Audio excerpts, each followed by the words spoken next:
Why is anime so popular? What's the hype? Bro, y'all grown as hell watching anime. Ain't that kind of childish? And all of these mainstream anime just seem played out. Like, why are they so overhyped? I mean, I kind of want to get into anime, but I don't know where to start. How do I know if an anime will be good?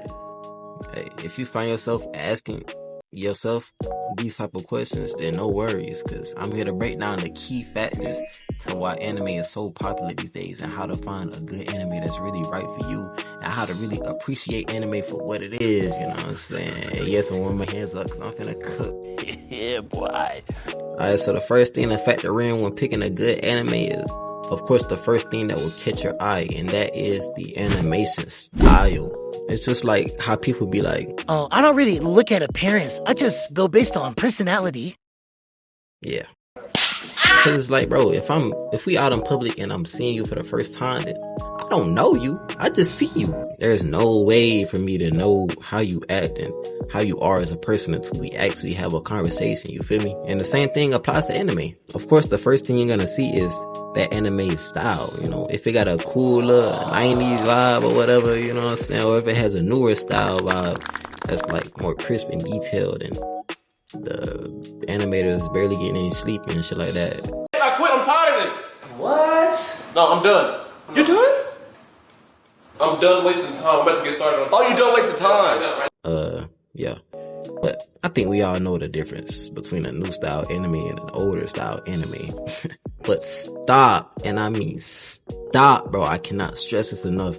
Stop sleeping on anime because you think the animation style is too old looking, you know?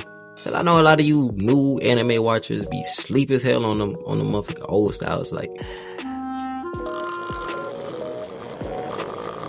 if it's a 90s anime or 80s anime, or I don't give a fuck if it's a 70s anime, bro. Some of them hoes be bangers.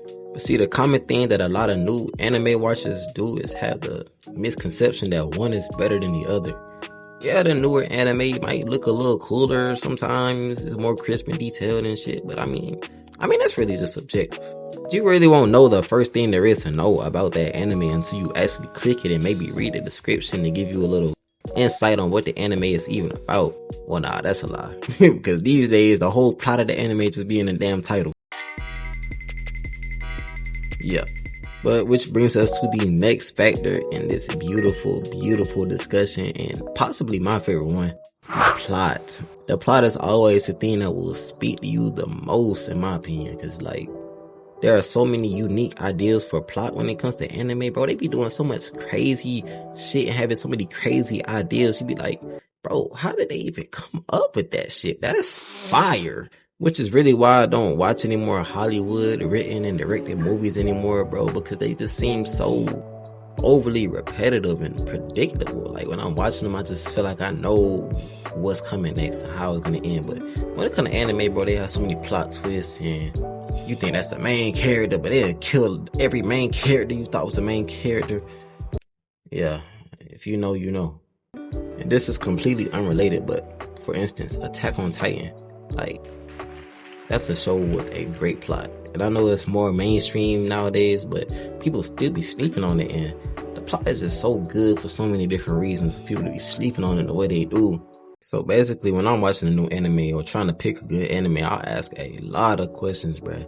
Because, I mean, if you don't ask questions when you're watching something, are you really even watching it, bro? Because if the plot is striking my curiosity, then I'm going to give it a shot, you know, for at least a few episodes. Just asking more and more questions to immerse myself as much as possible. That's how I really lock in, you know what I'm saying, on a good plot. Because, I mean, it's anime, bro. They love explaining shit. Your questions will be answered in due time. Here it comes. Almost there. I know I may be taking a bit longer on this section, but it's really the importance of the plot, bro. So if you find yourself trying to watch a new show and you can't really get into it, you gotta ask yourself these questions, bro. Like, are you on your phone most of the time? Are you even paying attention, my nigga? Are you even asking questions about the story, my nigga?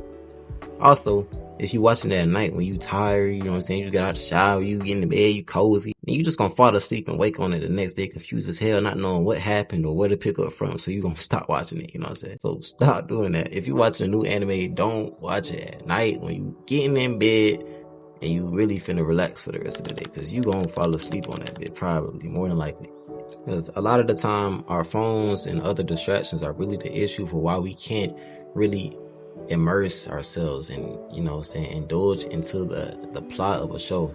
So comment down below a show that had a plot that really kept you immersed and really spoke to you.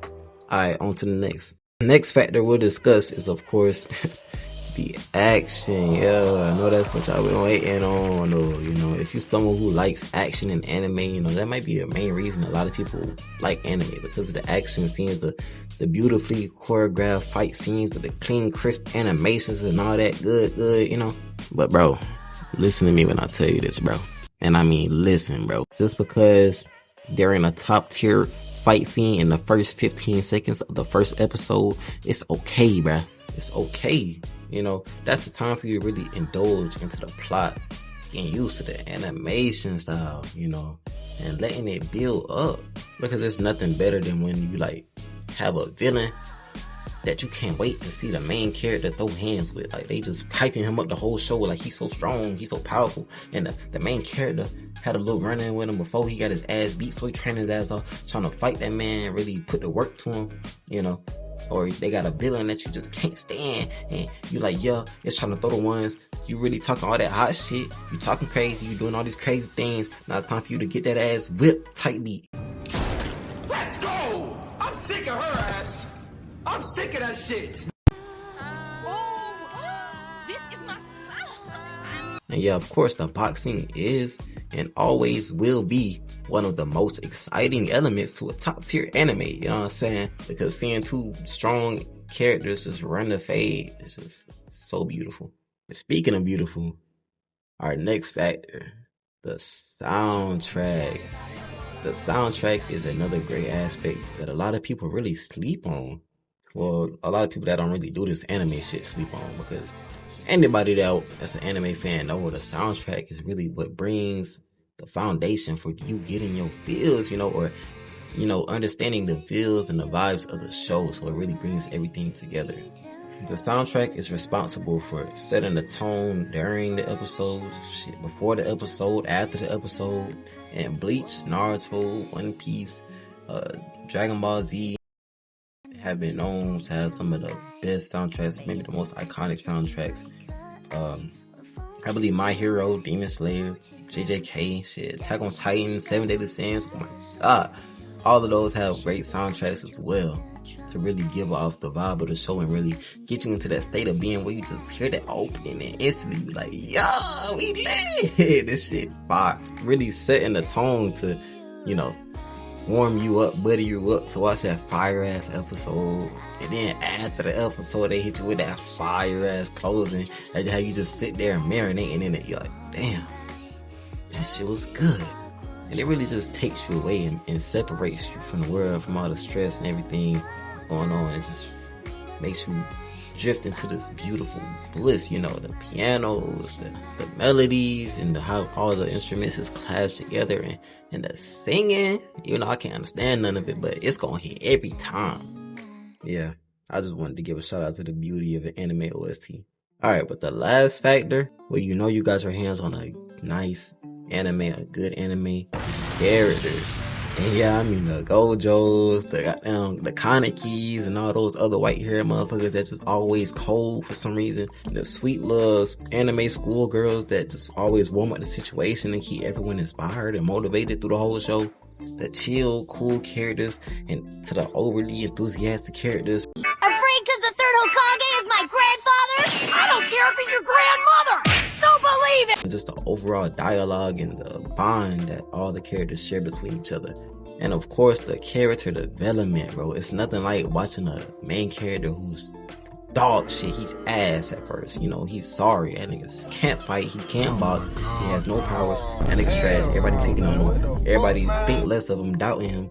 And then to see him like boss up and become somebody who's so strong that everybody admires. Everybody is needing his help. He's helping everybody, make sure everybody's safe. He's fighting off the main villains and and it's just an inspirational, motivational thing to see the process, see the the grind, the journey that some of those main characters have to take to get to where they are. You know, it kind of can help you reflect on yourself. And, you know, if you're in a spot where you feel like everything ain't really working out like it should, you know, just better things that you want for yourself, you know, just grind it out and go on that journey, take that journey and see where you can end up at the end of that. There's nothing like having those likable, memorable characters who have a goal and we can gain inspiration from them, motivation from them, because like Naruto for example, nigga was walking around yapping about becoming a Hokage since he was like 6 years old or some shit, niggas in diapers or whatever, and we watched his journey. We watched him go from trash to a little less trash to, okay, he kind of alright now, and to like he got good and he got better, and then he goated. Nigga's a goat now. He's the Hokage. He made it to his goal. But of course, you know, if you're an elite anime fan, like if you really do this anime shit, then you already know all of this. And I ain't have to tell you none of this. You already know what the vibes is, you feel me? Those are just good things to pay attention to when starting a new anime, choosing a new anime, or really enjoying and appreciating anime if you are new to it or if you really don't see the hype behind it. Now, I may have missed some things. If I did, just let me know in the comments. You like and subscribe if y'all enjoy, and if you want to see more of this type of content, you know, discussing anime with your boy, you know, it's been Reed Double O. Alright, and if y'all made it this far, then let me know your top 5 anime at the moment. Yeah, I know that kind of watched the this cliche question, but I'll give y'all mine. Okay, so of course I'm gonna go with Naruto. Well, that'll always be my top 5. Just know that Naruto is always my top anime. But I'm gonna give y'all a more updated version, so I'm gonna just take that out. So right now I'm gonna go with I'll go JJK, Hell's Paradise. I guess I'll say Attack on Titan, Mushoku Tensei, and Classroom Elite. Well, I want to say Solo Leveling though. I'm gonna have those tied at 5. Classroom Elite is gas. Solo Leveling, I did watch those first couple episodes. It's too early right now, but that shit looks so fire already. And so those gonna be tied at 5. But that's no particular order. That's just my top 5 newer anime right now. Cause it would be a different list if we was talking about older anime, of course. But that's a more updated version for y'all. Thanks again for watching. Now, if y'all made it this far, drop a fingers crossed emoji for your boy, cause I really fuck with y'all like that, man. But hey, I'm gonna catch y'all in the next one, man. Y'all stay blessed.